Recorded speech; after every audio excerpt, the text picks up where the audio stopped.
Metong beses kang meligtas, parati na kang ligtas.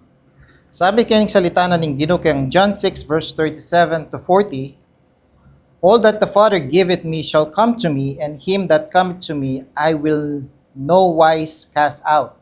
Na nino man deng lumapit kang Ginoong Jesucristo, sabi na kang salita na, alino itakwil, alina la itaboy. And sabi na, for I came down from heaven not to do mine own will, but the will of him that sent me. Na makanita ka importante itanggewa ng Ginoong Jesucristo na menibatan niya king langit, binabaya, at sabi na kang verse 39, and this is the Father's will which hath sent me, that of all which he hath given me, I should lose nothing, but should raise it up again at the last day.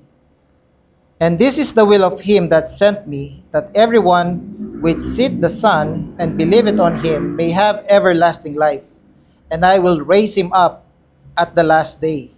Nasabi na kayo ng ninuman ing menampalataya kang Ginoong Yesus, ing Ginoong Yesus yung sasabi kayo, sabi na, di na neng everlasting life o biyalananga. Na buri kong isipan nyo, nung menampalataya ka kayong Ginoo, ing Ginoong Jesucristo balo na ita. Ing Diyosig pa balo na ita.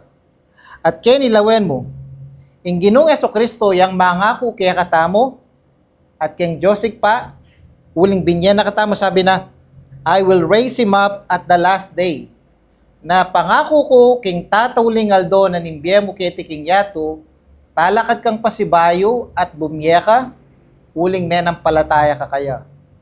Na misan pa, kening versikulo John 6 verse 37 to 40, metong beses kamong meligtas, parati na kang ligtas.